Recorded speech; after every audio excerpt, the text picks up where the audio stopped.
Welcome to another episode of the Setbreaker podcast. And today, we have a guest who is back. His name is Keith Mills. You already know. Black and yellow. Black and yellow. You know what I'm saying? Black and yellow right here. Right Black here. and yellow, motherfucker. Right. You already know, man. I'm here. I'm back again. I actually called you, Mike, to come back. I want to get some things off my chest. You feel me? So I was like, you know what? It's been since, I think I was here, I was episode 8, and there was another one with the whole group. It was a group podcast. I think it was like 20 or something. Yeah, 20. like that. Yeah. So, yeah, man. We here. I'm here. You're here? Yo, let's get it. Let's go, man. Make it happen, man. Let's go. First of all, Yeah. I'm glad we're doing face-to-face. Because Zoom, I love Zoom for what it is, but it's really annoying at the same time. Because at the end of the day, Zoom has provided episodes for me with my platform with Mills Thursdays, and it's provided you with your episodes for Setbreaker podcast. True. But it is annoying. Very annoying. I love Zoom, but it's very annoying. As you can see right now, I'm like, you know what I mean? I'm just like, oh. So it's just good just to, get things kind of back to normal. Like episode 8, this is before the whole pandemic, right? Oh, yeah. When you could go outside without a mask. Inside without a mask. Inside without a mask.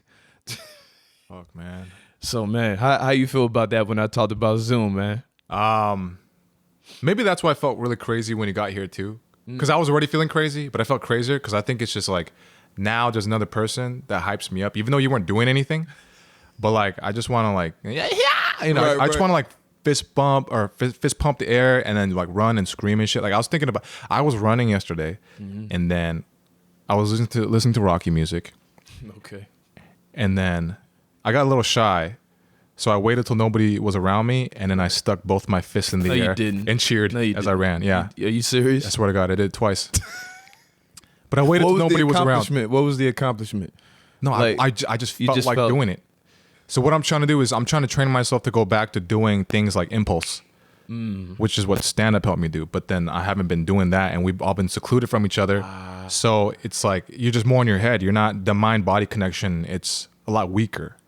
So So basically, what you're saying is like you feel restricted on what you can do, just because I haven't been practicing it as usual. Right. But that's on me. So doing little things like that when I am out, or just enjoying when I'm like feeling my music again, because I've been mindlessly listening to music. But then yesterday I put on it's been a minute, but I put on Korean ballads, which are sad. But they don't make me sad. They make me like get like so you worked out with Korean ballads. I do that sometimes, but I didn't work out with that. I was just driving and I was just jamming out, and then like I like forgot where I was while I was driving, and I was like, yeah, and I was doing that, and I was like, oh yeah, that's right. Because what I'm doing right now is, Dean Graziosi said this. I was gonna send you this clip, but I forgot. Okay. But he said he's very successful. He said I don't do anything that doesn't give me confidence. So what he does is everything he does is, especially his routine in the morning, is meant to give him confidence. So exercise, reading, whatever the fuck it is, he only does things. So that's why I'm taking a month break from video games, because it doesn't give me confidence. It makes me feel guilty and weak. And then so after a month, I'll pick up my Switch again. But right now, it's very important for me, especially during these times, to build my confidence and get that fire, right, which has been coming back because I said no to a lot of things. Yeah. And that Michael Jordan documentary helped a lot too. Yeah, man. Right. He's like, break.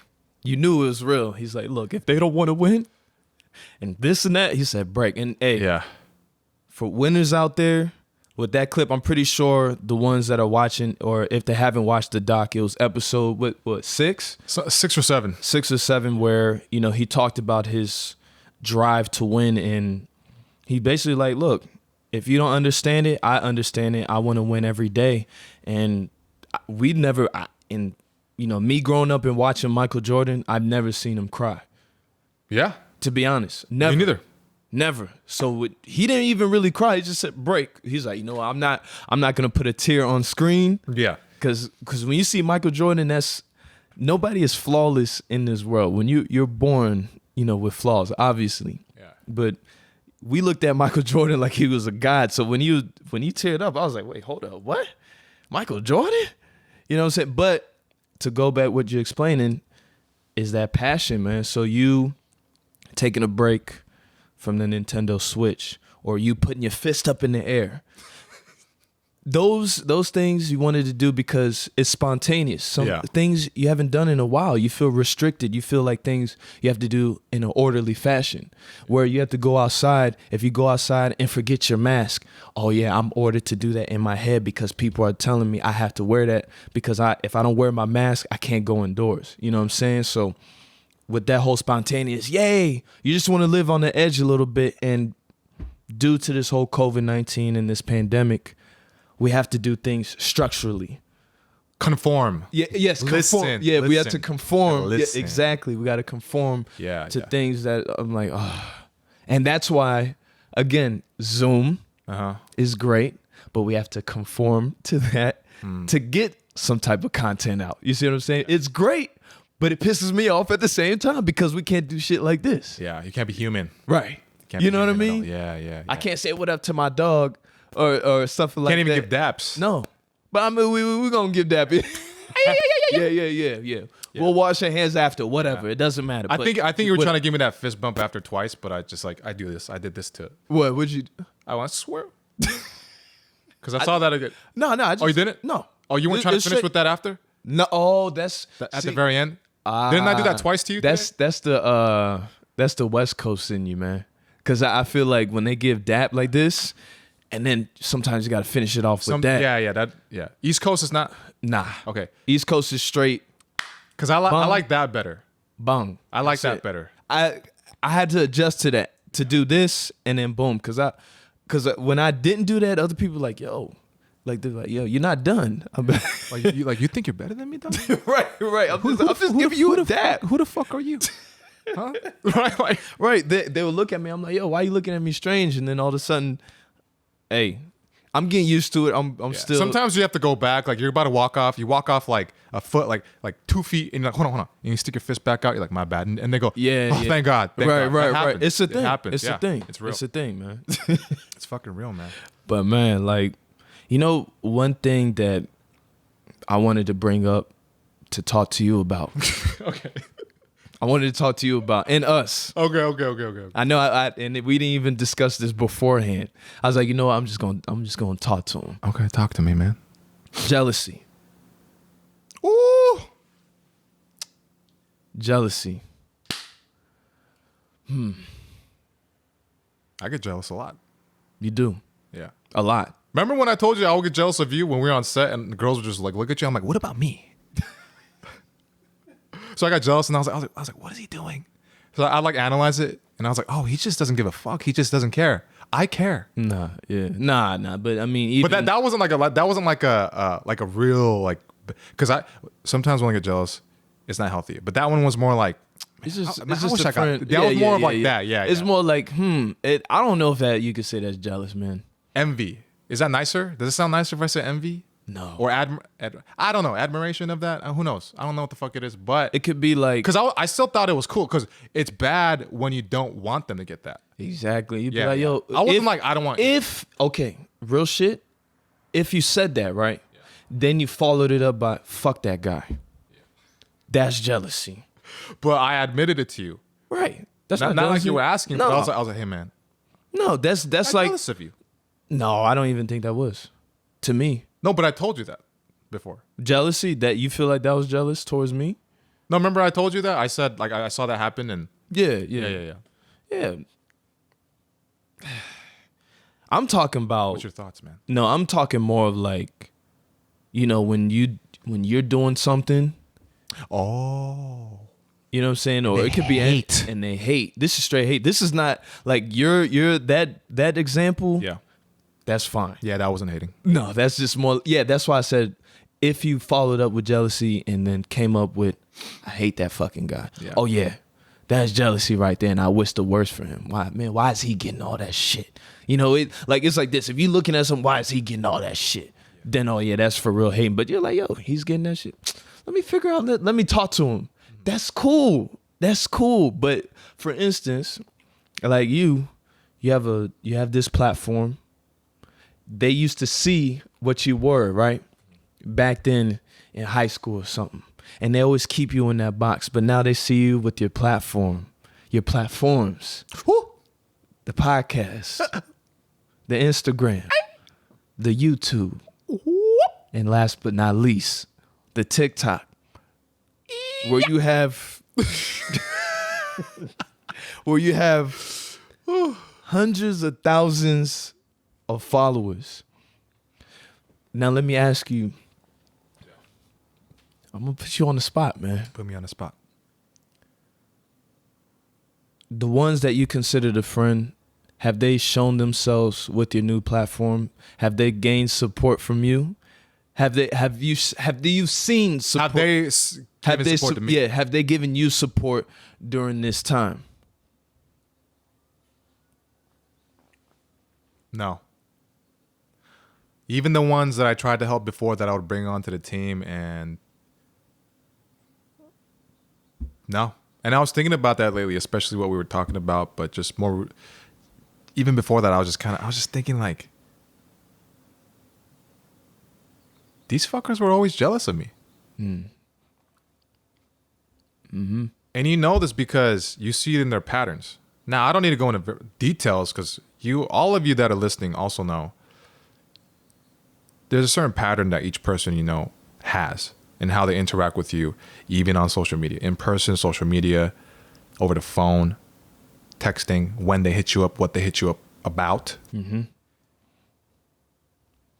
And I know they fucking watch my shit. Yeah. And not just that, when they find out about it and they know about it, they hold back on purpose. Because they don't feel good. In terms of like holding back, they'll hold back from saying like, "Hey man, you're doing a great job." Exactly. Or, Yeah. Because I've seen how they've said that before for other things, which weren't at that level. Because I'm talking specifically about TikTok, which is like over 200K now. Yeah, 200K. Yeah. For other stuff where it's like, oh yeah, I ran and then I cut my mile by like 30 seconds. Like, oh hell yeah. Mm-hmm. But they celebrate 50% of that or 40%. Mm-hmm. for the TikTok thing. Now, I'm not saying I expect that of people, but they kind of reveal themselves based off that. Yeah. Right? Like you, for instance, you were hype. You're like, oh, you're like, damn boy. You just like, whoa, whoa, whoa. I want you to get $1 million. Yeah.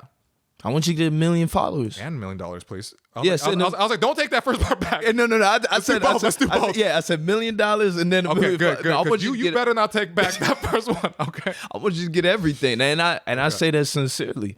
And I was like, look. I know you do. I say it all sincerely from me. That's why I asked you. A few days ago on the phone. I asked, Keith, do you get jealous? And I'll put myself out there too, because then a lot of people, they're gonna look at this and say it's bullshit what I'm about to say, but I don't. And I can say that straight up. I can look in the camera and say I don't. You know what I mean? Like, ever since... You didn't look at the camera when you said it. Yeah, I did. I slightly did, then I looked back. No. Now stare at it. Now, okay. Yeah, show them. I don't. He doesn't. I don't. And whoever's looking and watching, you can see me. You can hit me up and be like, he's bullshit.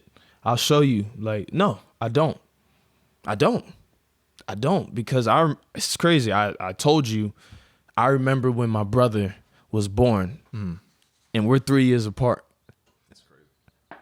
And you already know, I'm over 30. You know what I'm saying? And I still remember that. But the reason why I'm bringing that up is because when I saw him, I was like, what? That's my brother. And I always took my brother in. And the thing is, everybody loves my brother.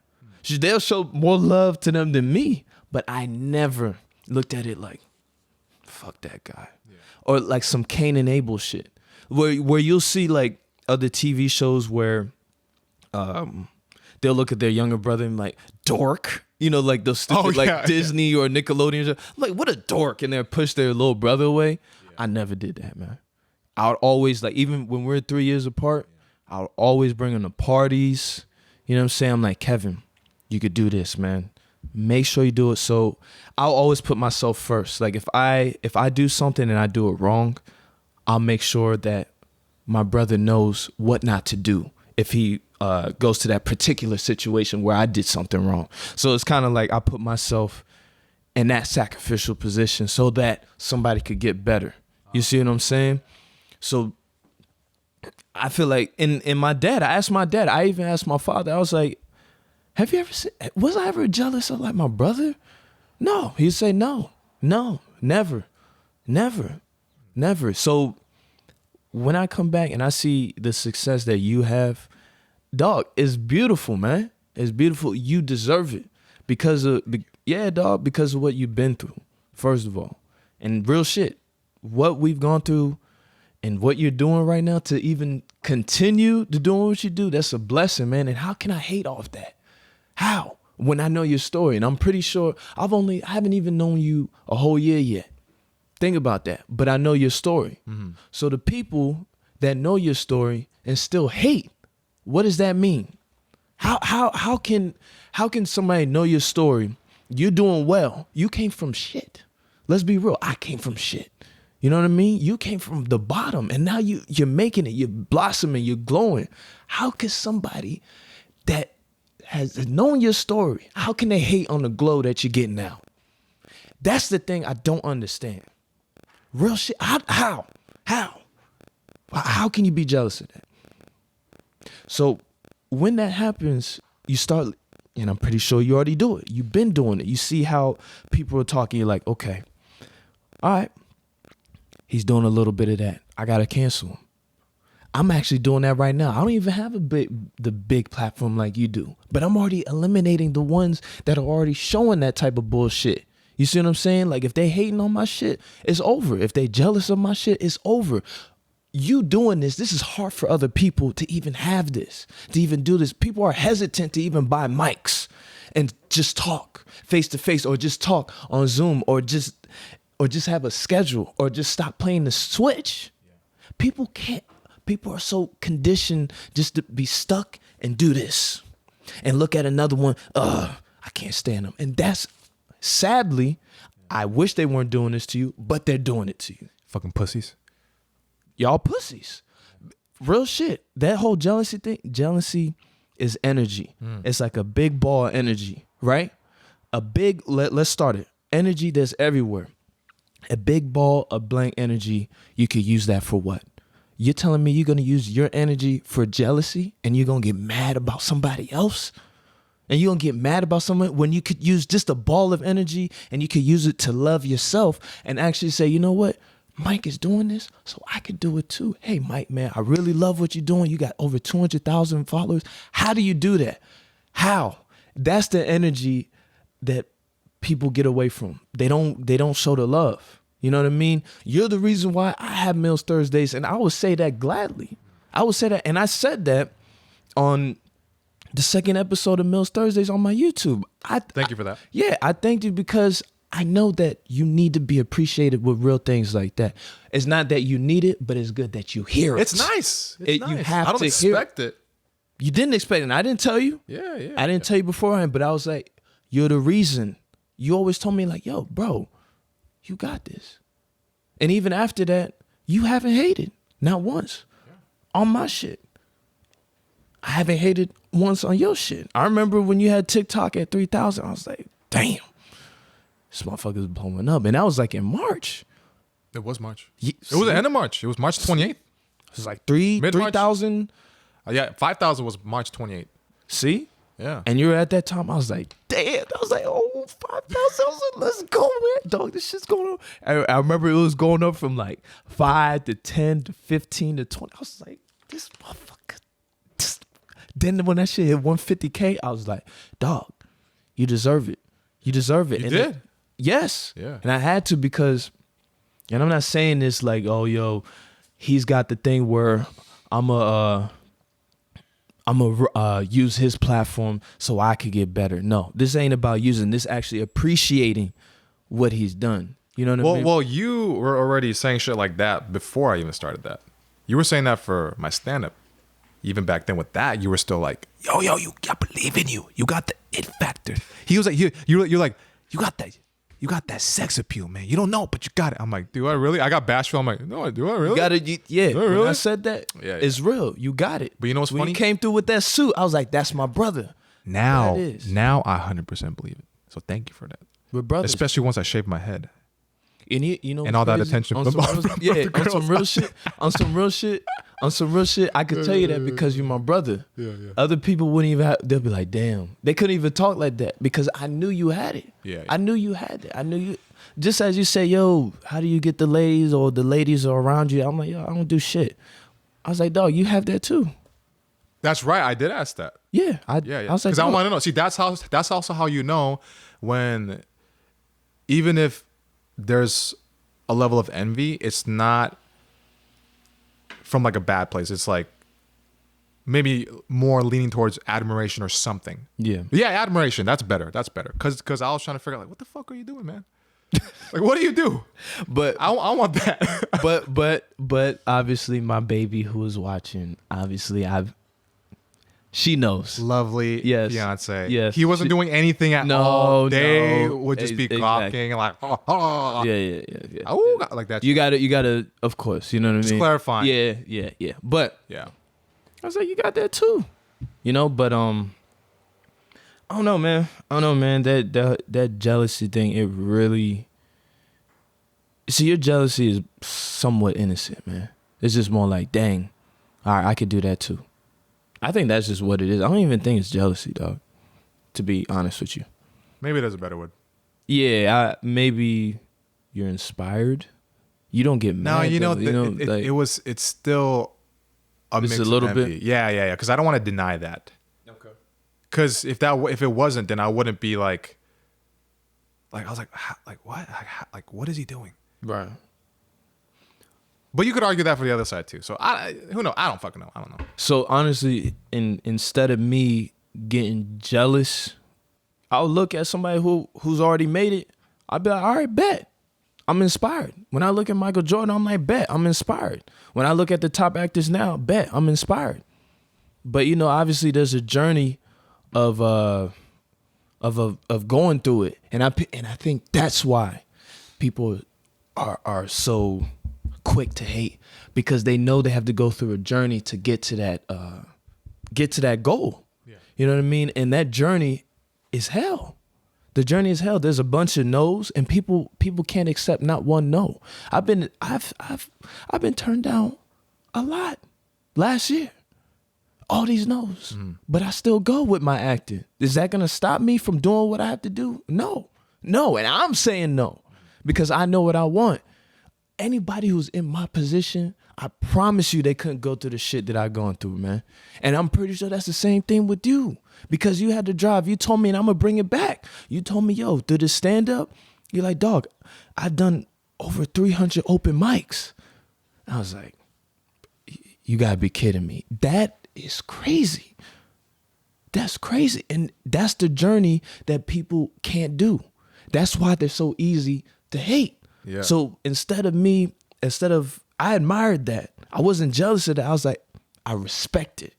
Because you know what, you're right. For better. You, okay, just to interject real quick. Now that you're bringing it like that, you're right. For you, it was, I would say like 5%, 10% max jealousy, 90% admiration. Because if it was the other way around, I wouldn't have asked you and I wouldn't have admitted it to you, right? Mm-hmm. Yeah. And what that 300 maybe? And what they don't know is 300 open mics basically was about $1,500 that I spent just to practice. You have to pay to play. Okay, around that much, because sometimes whatever. So plus, then that's not including gas. Mm-hmm. That I will be driving 40 miles, 50 miles each time. Yeah. They don't fucking know. They don't know. But they hate. I still think it's 0% on jealousy, man. Okay, fine. I'll be honest. All right. Because maybe it's Asian guilt. I don't fucking know. No. I don't know. But for me, I can't. I can't. But that's what I noticed about you. That's a very I can't rare hate. quality. I don't know anybody. Even my last girlfriend. I was like, what? I'm like, what are you, like, what's going on? Why are you causing drama right before my big shows and before I have something important come up? Like, is it me? Is it? And she's like, oh, you know what? I admit it. I'm jealous that you found your thing and I haven't found mine. Even the fucking girlfriend was like that, right? Yeah. Yeah. You might be the only person I know that doesn't really have that in them. And I can say that because I haven't seen it. And I can see it like that in everybody, like immediately for anything. Yeah. Yeah. I mean, it's weird. That's why I asked you. I've never asked anybody, do you get jealous? You are the only person in my 31 years of life on this earth that I was like, hey man, do you get jealous? Right? no, You said your girl asked you that too. Yeah, my girl asked me that. Has anybody else asked you that? No, just because they don't know me. That's why they don't ask me shit like that. Because they don't fucking know me. That's why. Only real ones know me and they can ask me that question like that. If they really know me, they'll ask that question. It's true. And then the ones that don't ask that question already know I don't do that. You know what I mean? So yeah, she's asked me that. You've asked me that. My dad said, nah, I don't see it. My brother knows. He doesn't even have to. Yeah, he's been knowing since he was born. Of course, man. Yeah. Of course. Kevin was the angel, around the aura. Like, for instance, like my uncle, like he'll see me and my brother, and before I greeted him, he'll kick me. Just off some, like, get out of here. Like, but when he sees Kevin, oh, Kevin, come in. I'm like, Oh, he like babies him like that. Yeah. But mind you, he's only 3 years younger than me. This is not like a 10-year difference. Like, he's not a baby, but it's just something where my brother had that aura that you can't hit him. Like, dude, if you met him, like, if you think I'm cool, whatever, if you met him, you be like, yo, this dude is angelic. On some real shit. Like, I know I'm talking probably like a mythical figure, but Kevin, hey, man, I ain't gonna lie. Like, even now, I'll talk about it right now. I miss him. Yeah. I miss him. I haven't seen my brother in like 4 years, Yeah, that's a long time. And he's doing his thing, but I just feel personally like my other half was gone. You know what I mean? Like, I think that's why I was so quick to even find someone who was like him. So it's like you. I had to find something, like, honestly, it's like you're my brother on some real shit. And I'm gonna go off in a little tangent. Yeah, see, no. We going here. There it is. There. Not that I expected it, but like I think I keep looking for you to do it. I think you want that, but maybe I think it's me projecting onto you. Like, no, it's not a projection. It's it's just the thing that you're used to. I know, and I'm used to. My bad. But to go off what I was saying. It's more like nah. You good, bro. You good. Okay. It's my podcast. I do what the fuck. Exactly. It's yours. You can. I don't give a fuck because we're gonna get back to what we're talking about anyway. So, in terms of the brother though, I said, yo, this is my brother ASAP. Regardless of color. Facts. Let's just be real. You know what I mean? I'm be honest, dog. I never thought I would be cool with an Asian dude. Ever. I've had Asian friends. I have Asian friends. I have white friends. I have all types of friends. But I never thought like a brotherly figure who would understand me. And not only that, would understands the plight of being a black man in America, right? Damn. Just, you understood that. So I was like, how can I not accept this guy's my brother? Because he understands. You know what's going on. We already know about this whole George Floyd situation. Arrest the cops that killed Breonna Taylor. You understand that. And I had to say that. And I'm going to say it again. Arrest the cops that killed Breonna Taylor. I'm going to move on. But you understood. You understood that. You know what I mean? So I was like, this is my brother, regardless of that. And when my actual brother left, I just felt that my half was gone, man. So again, I appreciate you being real from the start. Again, and we're gonna keep it like this. From being feeling emotional real. a little bit. Yeah, nah, you've been real from the start. Gotta take this no, that's real. And motherfuckers need to know that anybody anybody, whoever your friends are watching this shit, and they're the ones that are hating, I'm gonna say this to you. Look at your fucking self before you hate on others. Look at what the fuck you need to do before you hate on others. And that goes for my people too.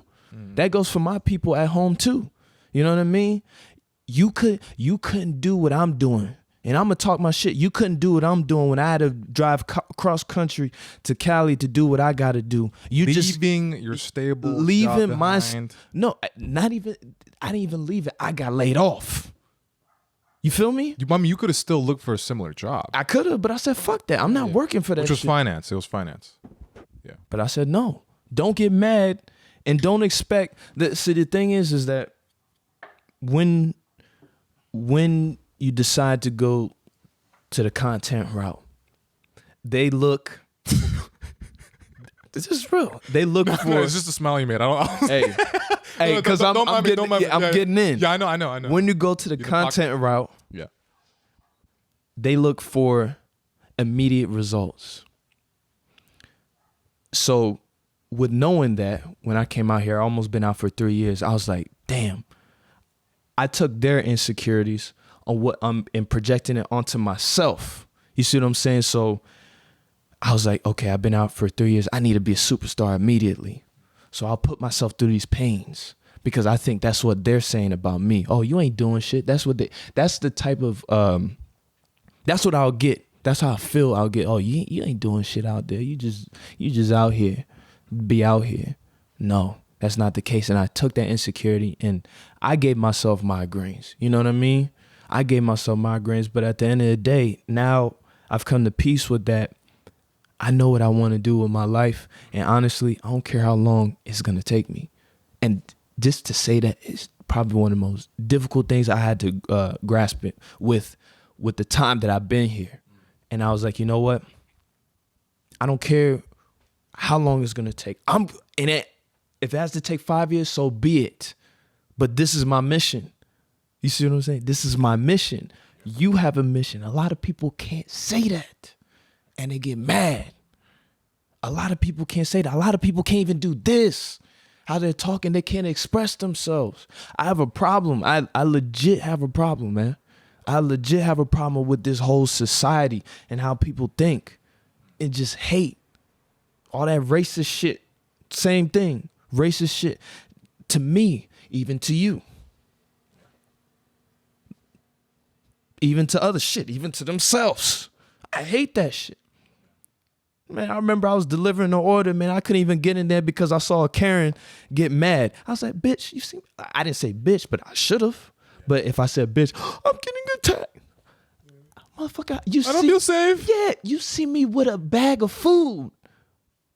You see me with a bag of food and you tell me I can't get in to deliver the food? He stole the food and he's trying to bring it into the apartment. Little shit like that. He's trying to illegally drop it off. What the fuck? It's crazy, right?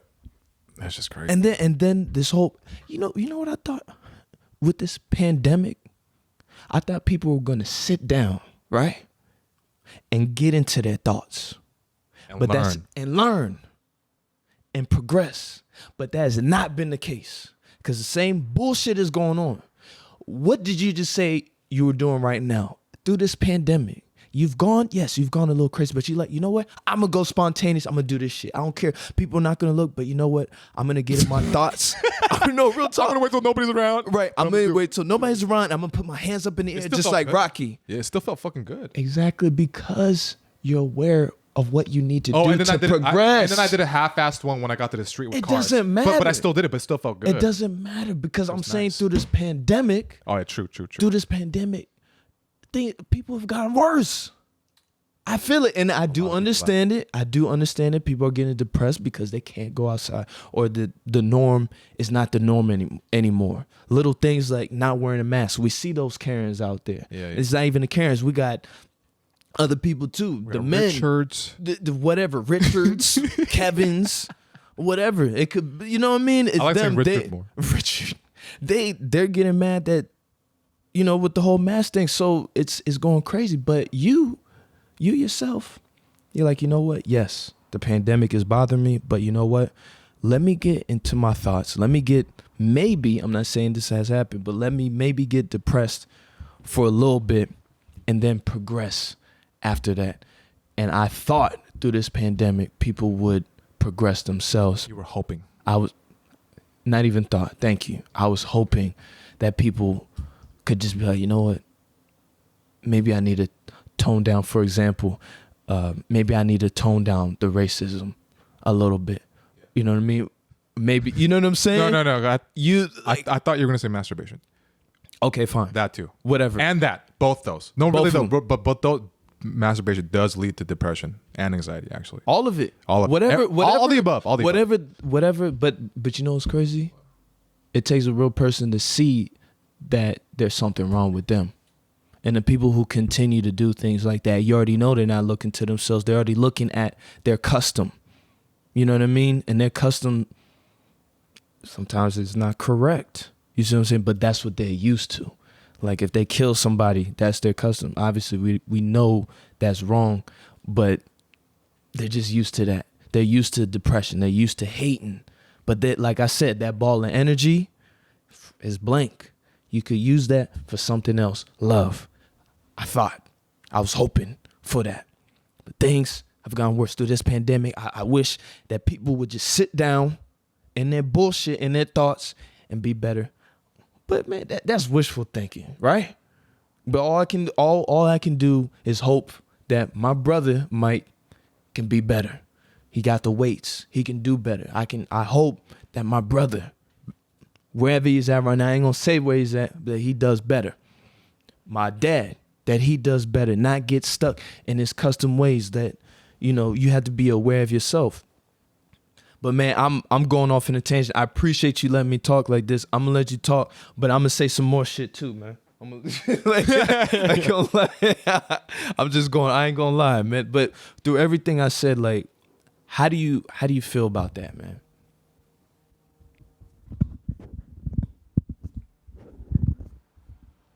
Preparing. I said a lot of shit. And you should. It's a fucking podcast. We got time. Yeah. I said a lot. I'm just saying. I said a lot of shit in that time. I'm not done. Yeah. I'm not fucking done. I know you're not that shit. No. I purposely have been trying to feel this shit the past couple of days because I've been escaping with video games and a lot of other things. Mm-hmm. And the times that you grow the most is when you hit rock bottom, whatever it may be. Maybe you lose your dad. Maybe you lose an important job. You get dumped by a long-term relationship. Mm-hmm. You feel shit for a while. And then more often than not, you're just going to grow because you have no choice. And you get better. Why? Because you feel that shit. You feel the pain. You hit that wall. You literally have no choice than to go the other way. Now, you can try to keep, going past that wall, going further. Maybe you could break a hole in it, but then you're going to hit another wall. And eventually the walls just don't allow you to go that much further. Then you got to go the other way. Then you got to leave the building. Mm-hmm. You got to go back outside. And so what I did purposely the past couple of days to get back to my center was cut out these things, like I said, video games and watching too much anime and just anything where I escape, where it makes me feel, for whatever reason, weak when I do it or do too much of it. And as soon as I cut it out, because I go to 0 to 100 with that stuff, I get very... When I say I'm going to stop doing something, I have to completely stop for a certain period of time. Yeah, because you'll watch like 150 episodes of anime. Yeah, so I'll just be like, then let me just go to just 0 for like a month, whatever the fuck it is. Yeah. And I was feeling very overwhelmed for a couple of days, like extremely overwhelmed, where I thought I was going to lose my shit. And then somewhere along that, it rebalanced out. Because I remembered what it was like to feel that and that I can handle it. It just... We have to stay strong and have the ability to. Nobody's really born with it. Maybe you're lucky. Maybe you grew up in a good family that taught you that, but most of us didn't. But it can be learned by allowing yourself to feel that shit. Don't just try to feel the good. Feel the bad. You have to feel that shit. Understand it. Because the Michael Jordan documentary helped me with that too. Because it reminded me why I kept going so ham when I didn't know what was going to happen. you know, just doing all these open mics. Nobody gives a fuck. But just the pressure, not really so much the pressure, but, you know, seeing these people that don't want you to win fired me up. Right. Exactly. And that's why right now, I wish I had a hater in person to just be like, I don't like you and I want you to lose. Right. So I forgot that fire because I haven't been challenged since we haven't been around people. Like, I want those looks. I want those fuckers when I'm at stand-up or just on a date with somebody really attractive, and then these other fucking people are like, what the fuck is that Asian guy doing with that girl? I want that look. I remember those looks when I was dating, you know, whatever hot girls I was dating. Yeah. They had a problem with that shit. They would even come up and say some shit. I like that because it lets me know I'm doing it right. So I can't wait for things to go to normal because I want that shit. But what Michael Jordan did was, going back to it, was he would create those type of scenarios, even if it didn't happen. Right.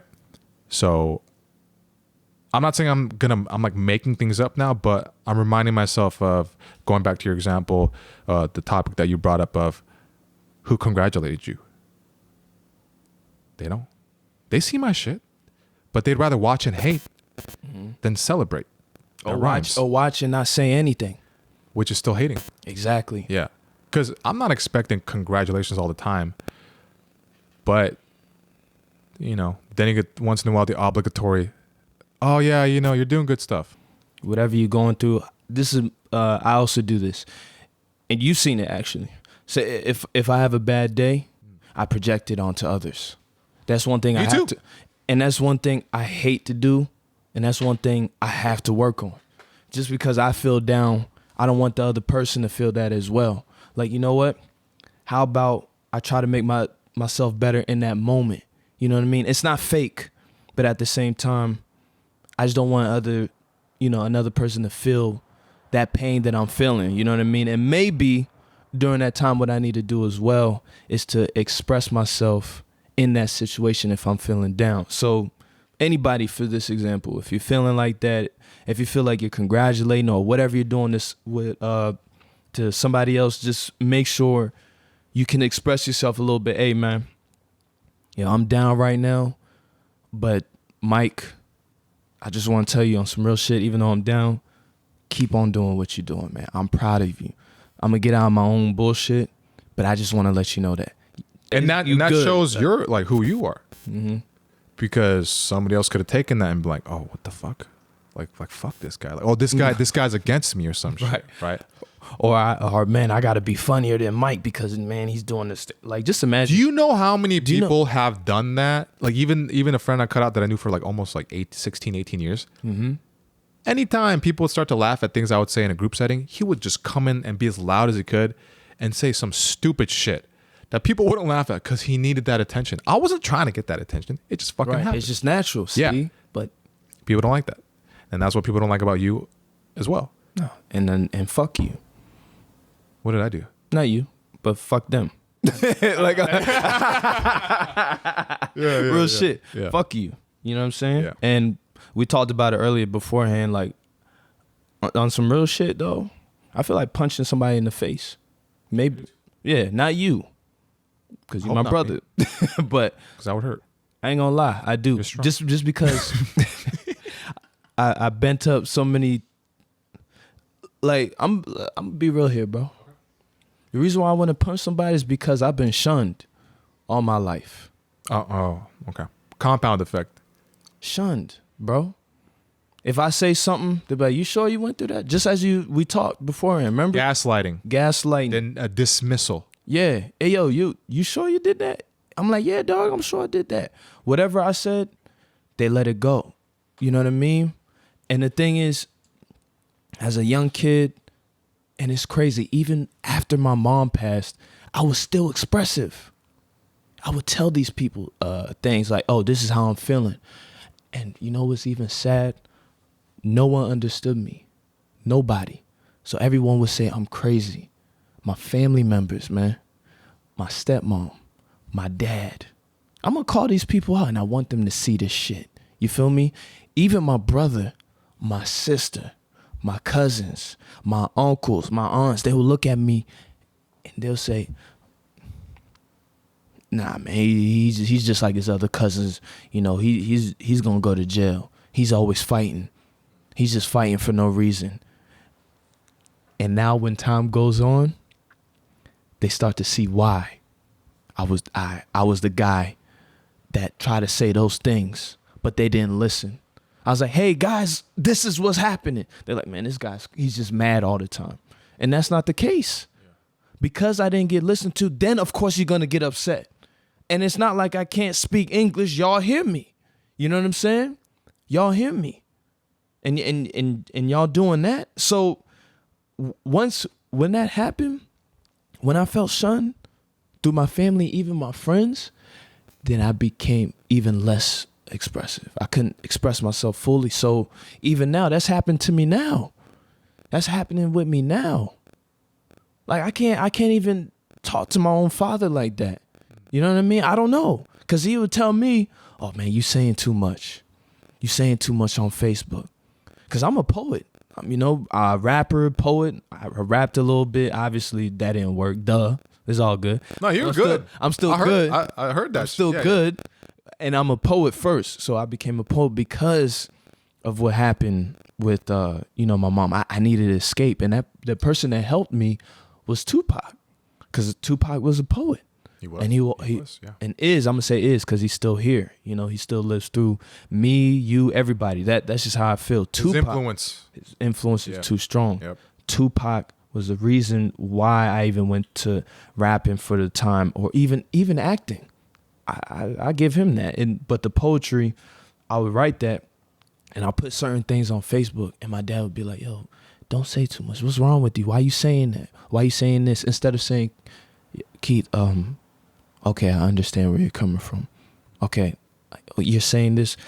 Let's try something else so you don't put that on Facebook anymore.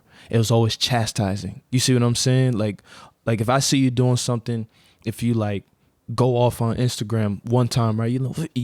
I'm not saying it's gonna happen, but say you did, yo, fuck this, fuck that. And then I come through and say, yo, what the fuck is wrong with you? Yeah. How you gonna look at me? Well, fuck you, because you're not listening to what I'm saying. Yeah, because you're denying me of what I feel at that moment. Maybe it could be the next day. I get some sleep and I'm like, what the fuck was I doing? Then you can come at me, or you could say, you could be like, what's going on, man? Like, let me know. Like, I want to hear it out. And then I tell you, and then you're like, I get it, but maybe turn down a little. Yeah, just a little bit. Like maybe you'll regret it later. I'm trying to look out for you. Then I'd be like, fuck, maybe you're right. Yeah, I think that's all I wanted. Yeah, just acknowledge it. That's all the fuck. Acknowledge it. Fuck, I wanted as a child. All I wanted, but I didn't get it.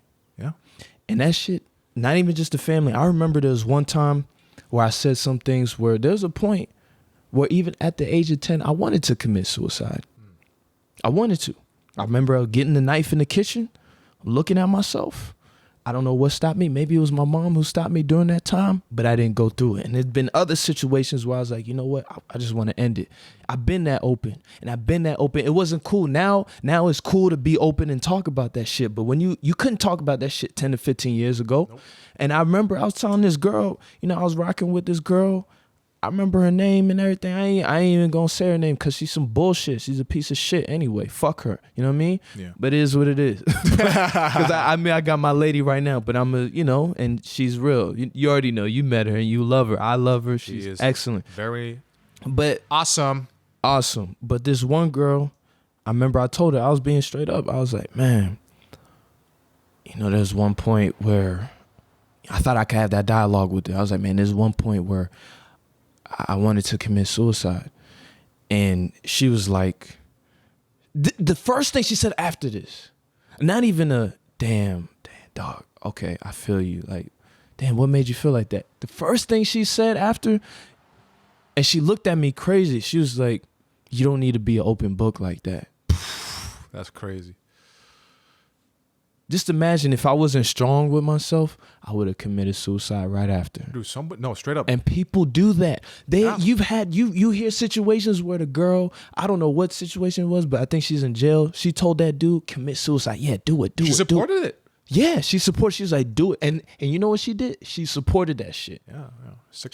She supported what to me to just do that. Oh, you ain't an open book. I could have done that shit tomorrow. Then you don't know what other people are going through, so you gotta be careful what you say to people because they're gonna take those words and they're gonna put action behind that. Yeah. You feel what I'm saying? So, and even that girl who supported the dude, he remembered, and he committed suicide. She was like, do it, and he did it. She didn't immediately say commit suicide, but she still supported it by saying you can't be an open book like that. So I looked at myself. I was like, is something wrong with me? You know what I mean? And that's the childhood that I had. To me, nobody listened. Like, I was cool with mad people. I'm still cool with mad people. I ain't have a problem with like getting friends in high school. That's fine. But the thing is, to me, it's always been more than just having friends. Like, who are the ones that are down for me and understand my story, understand, and honestly care to even try to understand. Because not everybody's gonna 100% understand. No one everything. cared, bro. No one cared. Yeah. Even now, like, I look at some of my friends, even right now, they're bullshit. The ones that I consider my friends, even the ones that I've been, and I'm gonna say his fucking name. You know what I mean? You know, nah. You know what? Nah. Yeah, I'm gonna keep it. You know what I mean? I'm going a little. You know what I mean? I'm feeling it. I'm gonna be real with you, because honestly, fuck you. You know what I'm saying? But the thing is, like, I was raised with him. You know, we raised 20 years. You know, I haven't got one congratulations on my thing. Period? Nah. Not even like, yo, that's cool what you're doing. Not even like, oh, that's cool. Nah, because he came out here and I knew he was a fucking loser. Fuck him. Because he came out here one time and I known this dude since I was 12, man. 11, 12.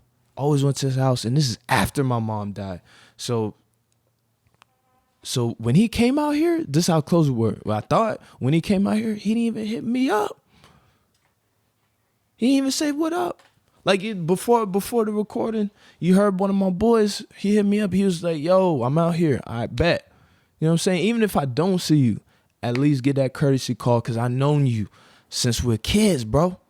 And I'm a full-grown adult. And you do that dumb shit like that? When I thought you were my brother, you out here and you don't call me? Come on, man. I know at this moment I might sound like a bitch, but whatever. No. But I'm gonna be on some real shit, brother shit. You supposed to hit up your brother when you out here. That's a common courtesy, you know what I'm saying? And that's respect. I don't know. I don't do this new shit where people disrespect each other. I don't do that shit. You know what I'm saying? I've been built on respect. I don't know, man. That is if you didn't care, if you didn't feel like you guys were like family, yeah, then it wouldn't matter. And people do that. They do it all the time. Everyone comes visit to California. They don't hit me up. I'm like, I don't give a fuck. I don't care. But if this is my brother, my brother that I know for 20 plus years, I'm gonna do this face. I'm gonna do this face. Like, you see me? You look like Ice Cube's dad from Friday. I did. Dog. Real shit. No, but and I know you for 20 years. Yeah, hit me that's a long fucking time, man. Oh, what? Yeah, it could at least be like, yo, I'm here. I have a set. I already have a lot of stuff. Like, I want to kick with you, but I can't. But next time, something like that. Yeah, that's it. Yeah, or even like, hey, yo, but I want to at least give you a call that blah blah blah blah blah blah. And that's not being a bitch. I think a lot of people that if they were to judge that, because I'm the same type of way. They should be that way. If you get to a certain point in that friendship, brotherhood, that also comes with certain, I don't really want to say obligations, but there's a standard you kind of have to hold yourself to, because there's an understanding. Like, we're that cool. So you because we're that close, you're going to get certain things that other people would not get. Like, for instance, like as I grow, I'm gonna hook you up with shit. That's just facts. Because I also know, like, you were there from the beginning. Like, you had no idea I would get anything. Period. You believed in me, but there was no proof. And it's not like I have shit right now, but things will come. And we're also close. That's why I wouldn't do that for other people. I don't fucking know these fucking other people, even if we're friends. We're just friends. I don't know these fucking people. We're not like bros, right? And because of that, there's also like, hey, we're close. Like that means we like hanging out with each other. So if we're like family like that, if I know you're in town, I'm going to expect you to at least let me know that you are gonna be in town. At least that's all. Yeah. If we can't kick it, fine. But you know, and even an hour, because my fucking best friend that I've fucking known for like 12 years, he's always been out of town, lived in New Mexico, whatever, Washington. And when he's back in town, he's trying to see everybody. He still at least be like, hey, I got a super packed schedule. I got to do stuff with my girlfriend, like blah, blah. But let's get breakfast. Word. That's it. That's like an hour. I'm like, cool. That's it, man. Easy. Just something cool. It doesn't have to be like all day. 30 minutes, an hour. Right? But there's expectations. And even after that, I confronted him when I went back home. I was like, yo, man, that was fucked up. You know what I mean? He was trying to make a little joke about it. But I was like, nah, nigga. Like, it's fucked up. Yeah. You know what I mean? And even to this day, and that was a minute ago, because I went home in October. I haven't got one support at Mills Thursday. Since then? Yeah, dog. That's a long time, man. I've done Mills Thursdays for 6 months. You know what I mean? Not one support. Not one support. But when I'm doing this right here, to others when they listen to this, it may seem like I'm complaining. I don't give a fuck what you think. The reason why I literally had to do this because on some real shit, I'm just seeing how the world is and how my people have been acting lately, and I got a problem with it. So I just had to come here, man.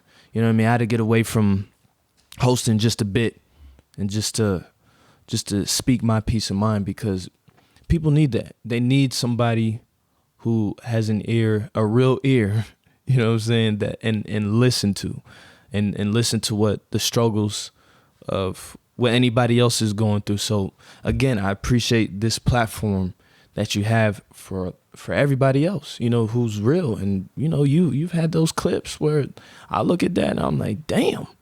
And I looked at it and I'm like, whoa, he's dealt with abuse, or oh man, they had a tough childhood, or different people just expressing themselves, but we can learn from that. You know what I mean? So I appreciate you for having this, just for me to have the sense of mind. So setbreaker, man. You know what I mean? I really do. I really do. But I'm still, one thing I have to work on is my childhood. Yeah. You know what I mean? Trauma. Childhood trauma. Yep. Everybody needs to. Yeah, and even, like I was talking to my sister yesterday. She still goes through it. Mute this. She still goes through the same thing. And I'm gonna say this for her. I'm gonna be real. When she was 7 years old, I remember she had a diary. When my mom passed, she was only 2. So she doesn't remember. And she had a tough upbringing as well. We all did. And she wrote in her diary, I wish I wasn't here anymore. At 7. Damn. Let's think about that. And I just told you how I felt when I was 10. Yeah. And so my father, how can I say this? This is going to be tough, but I have to. And if he sees this, so be it. My father, great at what he does. When he watched me, it was like a brotherly figure. Like that was my older brother. But the times that I needed him, like that time, he wasn't there. He just looked at certain words and would say, "Why would you do that? What is like what would you like? What are you saying that for?" Like chastising me instead of sitting down, not controlling Your blood. I came from you. And you don't have the decency to just hold me for a second and be like, why are you thinking like that, man? Like, well, what can I do so you don't feel like that? I was lashing out every day because of that. And honestly, I will not, when I have a daughter, a son, twins, triplets, whatever, ain't no way that I'm gonna neglect them mentally. And I do that with my friends too. Ain't no way that I'm gonna neglect them mentally. No way. I can't. Because that makes me a hypocrite. Because someone did it to me doesn't mean I do it to them. It's you see what I'm saying? And it is. I could have used that part of my childhood trauma of not being listened to and put it on to others. And people would hate me. But I knew early on there was a problem. But it just wasn't expressed properly. You see what I'm saying? And when I told you that the first days, you knew how I felt. Because be real, you've been through that. Oh, about the families, yeah, all that stuff. Yeah, shit. Yeah. So yeah, because I understand that the only times, because I would do the same thing, and then my dad would deny me, or everybody would deny me of what I felt. I was like, am I fucking crazy here? Mm-hmm. Can one person let me know I'm not a fucking nutcase? Right. They thought I was on drugs. When I got older, they thought that, which I did eventually. It pushed me to get to that. Mm-hmm. Right. But the only times I would get attention is when I would do something wrong. They wouldn't give me the attention that I needed when I'd say, I feel this way. I feel like this family's dysfunctional. Yeah. I feel like you get mad at me for no reason. I don't know why. Right. Where's the explanation? It's just, no, you're crazy. Like, you don't know what you're talking about. Or you deserve it. Right? So you tell yourself, I deserve that shit. The only time I deserve attention is when I do wrong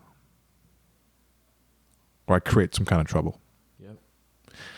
Yeah, a lot of these dudes that get locked up, they're just in a lot of pain. That's it. That's it. And I have homies that got locked up, and they're really sensitive people, man. Same thing. That's it. Same thing. That's fucking it. You know? It's childhood. All that shit is childhood trauma, man. Childhood. Every single one of you listening to this right now, even if you're 13, 40, 50, 60, you have childhood trauma that needs to be addressed. You have to do it. Now, it feels scary, but what's scarier is knowing that you're going to live the rest of your life, decades. Imagine that, living decades of your life in massive amounts of pain and not allowing yourself to be yourself and live in the highest quality of life you can, which just means simply being happy because you are not facing your childhood trauma. Yeah. It's a tough fucking road. Mm-hmm. You feel helpless. You may not know where to start, but there are resources out there. Even YouTube has helped me, books. The Body Keeps Score. That's a good book. That's real. There's other stuff. You can hit me up if you guys want to know. Dr. Gabor Mate, mm-hmm. Gabor space Mate. He specializes in childhood trauma, and I would listen to like 3-hour podcasts where he's talking about this, and it really helped me. Remember I told you in those 6 months I lived off my savings, and I was just trying to not feel crazy anymore and just like figure out what the fuck, like how do I, facing my childhood trauma. Mm-hmm. That was a big part of it. So there's a bunch of things, but basically, it's never too late. Nah. And I'm glad that you came at me with that. What? The fucking that you want to like go face that shit. Like really like more, right? Yeah. Yeah. Because dude, everybody runs away from it. Why do people drink so much? Fuck There's a fucking reason why. Fuck that. Why do they smoke every day? Yeah. There's a fucking reason why. Listen, I'm not shitting on smoking, period. But if you're doing it all day, every day, there's a fucking reason why. Mm-hmm. Okay? It's not just because you have a sore leg. Okay? Let's be real here. It's not because you're not a pro athlete, all right? Even pro athletes don't smoke weed just to, it's a whole fucking thing. But feel the shit. This ties back in with what I was saying earlier. Feel the shit. Feel it. Try to understand it because it points in the direction that you need to go. So as soon as you numb those feelings, you don't know where to go. Then you feel helpless. Then you try to numb yourself even more with these substances or escape mechanisms. Even dating, you could be a serial dater and like fuck all the time, but you feel empty afterwards. Yeah. There's a fucking reason why. Running. And I'm gonna say this. I'm gonna be cool with you, like whoever it is. Like if I know them, they cool from the start, right? But if I figure out who they are more and more, and I come to the conclusion or what they say to me and how they really are, if they come to something like, and they say, and they insinuate, or they directly say this, then I'm just gonna get away from them. And what it is if they say, oh yeah, usually I just run away from my problems. Anything insinuating that, or if they say that directly to me, I'm just gonna stay away from you. Or if they say, I've had somebody say this to me before, which this person I'm not friends with anymore, but he would say this. He would say, all right. He would say, you think too much. You just chill. Like what I do is I just don't think. There's times where that could work where you're being present, so present that then you're not overthinking. But in these type of things, you should be thinking. Yeah. Don't not think. Think about why. Control the thinking. Don't just be like, oh, this sucks. My life's over, and keep thinking of worse and worse shit. Think about, why do I feel this way? Where did this stem from? Reverse engineer. Where, why? Literally why. You know what I did for that 6 months too? Every day I would write in a journal, why do I feel this way? But I feel this way because it's why. But because of this, why? I said it in episode 8. I still remember. Yeah. Why? That's the why question. Is the why. Why, instead of, I'm gonna be real, like, I don't respect you if you run away from your problems. I don't. You were pausing a little too long on after the I don't respect you. What, really? You were like, I don't respect you. And I was like, if you're running away from your problems. My bad. Wait another second, I'd be like, what did I do? My bad, bro. No, I'm just kidding. Yeah. No, but okay, yeah, I feel it. Damn. Slight pause. Let's end this. It's over. Nah, but yeah, I don't respect you if you run away from your problems. Real talk, and yeah, and you just said right there when I just went off about the whole running away from your problems issue, and you gave that example about your friend, your former friend. He's not your friend anymore because he probably runs away from his problems. And he had it right there. He just said, why are you thinking so much? What kind of friend tells you that, or asks you that? What kind of friend questions you that? What do you mean? Why do I think? Motherfucker, you know me. This is what the fuck I do. This is why I'm fucking here. This is why I have a fucking podcast. If I didn't think so much, I wouldn't be having these mics or the camera right there or anything else to be doing what I have to do. Yeah, a lot of people think a lot. They might zigzag, but at least you have a path to where you need to go. There's a difference. And motherfuckers is just so quick to just put you down and say, oh, since he thinks like I'm just fine right here, this guy's stupid. He don't know what the fuck he's doing. I'm pretty sure they all say that. You know what I mean? But again, I'm going off in a rant, man. No, here's why he said it. I know why he said it. What's up? Because I remember now, thinking back on it, I said that because I didn't feel satisfied with where I was at my life. And this was like 5 years ago. Okay. I was trying to figure shit out. Yeah. And he was telling me, don't think. And he was just working at an airport, just focused solely on, let me get another extra $1 per hour. Nah. And he started partying and doing, smoking more weed and drinking a lot more alcohol as he's telling me these things. You do not take advice from somebody before looking at, do they live what they preach or what they say, what they're trying to tell you. Always look at that first. Look at their baseline and where they're the fuck at. Mm-hmm. If they don't do what you, especially, let's say, for instance, they're trying to give you career advice. If they're not doing what you're doing and they're telling you what you should do, don't fucking listen to them. Unless you go ask them, be like, hey, like just kind of curious from your objective standpoint. I know you're not in it. What do you think about this? That's a little different. But if they're just like, hey man, maybe you should just not do the shut the fuck up. It doesn't matter. Nah. Never listen to anybody, especially relationship advice. Dude, 99% of people don't know what the fuck they're saying when it comes to relationship advice. They don't know what the fuck they are saying. All these stupid gurus, these motherfuckers out there that, you know, even if they have thousands of subscribers and followers, they just tell you things that you want to hear and they regurgitate. Dude, they do not live that life. It's a fucking fact. I know too many of these motherfuckers, okay? Careful what you ingest, digest through your eyes and through your ears and through the people that you keep around you. It's especially during these times. You have a lot of time. Think about the people. Think about the ones that made you feel a specific type of way. Let's say somebody made you feel bad because they made a little like offhand comment about, because you like your shoes, right? You're like, dude, I love these shoes. And they go, it's pretty nice, but you know, the stitching's a little off on the left toe. It's like, why the fuck would you say that? Because they don't want you to be that happy, right?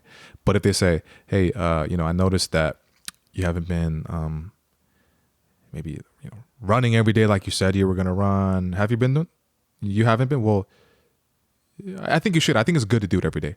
If you get bothered by that comment, that's because you cannot handle being held accountable. Right. That's you being a pussy. Yes, straight up. So in that situation, that's on you, motherfucker. So even think about that too. Think about why that bothers you. So yeah, that text message that I showed you of the that guy just randomly was like, and I invited this motherfucker to the show. To my show for Mills Thursdays. And invited him to the show. This motherfucker didn't make it. And then after that, this motherfucker says, why didn't he make it? Because he was doing something else. That's what he said. That's all he said. I'm doing something. He's like, yo, I'm somewhere else. I'm like, man, come on, come the fuck on. I'm somewhere doing something. But check this out. He back home. That's all they do. That's all they do. They on some shit. You know what I mean? And I don't care. Like, I was like, yo, you supposed to be on the show, and then you say, yo, you got all that material with 10 views. Motherfucker, I don't care if I got 0 views on something. The reason why I'm putting this out, because I never thought I would have any setup at all. I never fathomed of having something where I have other people speak on my platform. Ever.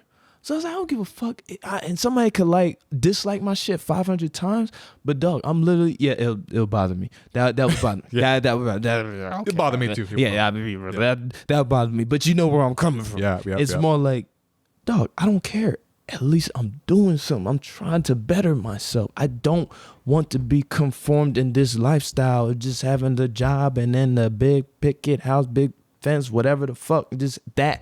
I just don't want to live by that. I want to do something different. I don't want to be boring. You know what I'm saying? By the time, you know, we're 30, we got to be boring. We got to do this. Oh, by 40, we got to be bored. And by 50, we got to be boring.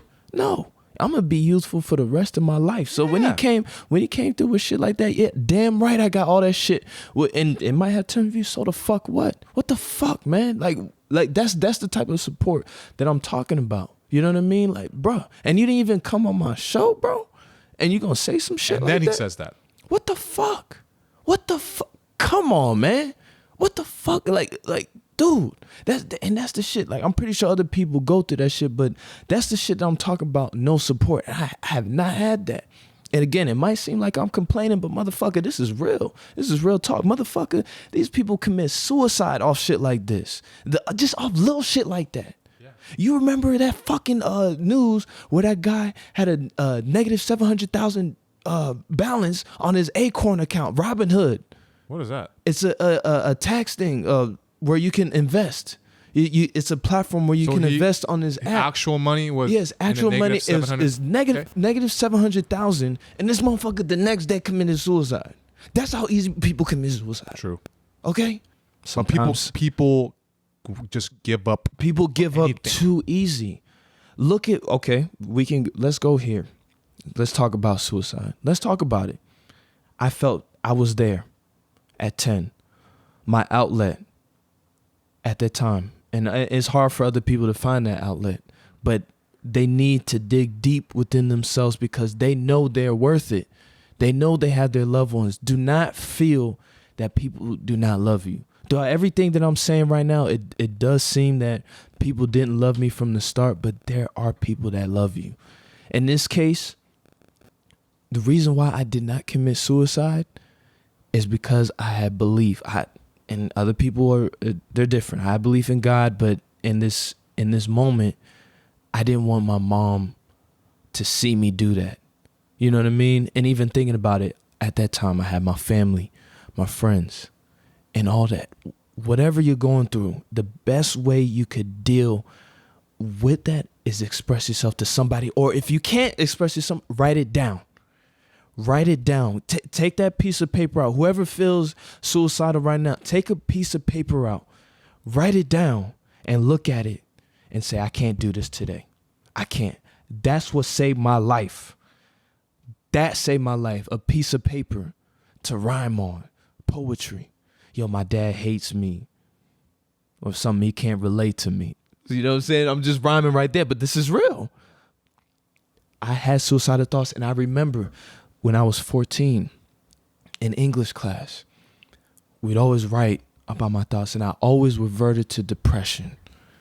And she's like, are you okay? This and that. I had somebody, oh man, she would always talk to me after class, but that was my outlet. And it showed that somebody does care for me because of that piece of paper I had. And I was able to write down my thoughts. But she knew something was wrong there. It doesn't matter if she knew about it, but I was able to at least use a muscle to write down my thoughts and to get away from it. Some people, and I know there's things where they use that piece of paper, they write down all the negative things they think in their head and they throw it away in that fire or whatever and burn it. That's what we have to do. There are different ways. We have to express ourselves or it's going to kill us. Literally, I had to express myself to Mike. I had to call Mike because I was like, dog, I know I'm going crazy. So I was like, you know what? I'm going to come on here and who knows? It's helped me, but it might help y'all who's watching this. In terms of suicide, I'm going to say this it's going to be very simple, but you have to be real. And you have to be real with yourself. If you feel you're about to go on through it, call a loved one first. Let them talk to you. If they're not there, text. If that text doesn't go through, look at yourself in the mirror and say, nah, I can't. Because this is what happened to me, even at a young age. At 10, I looked at myself.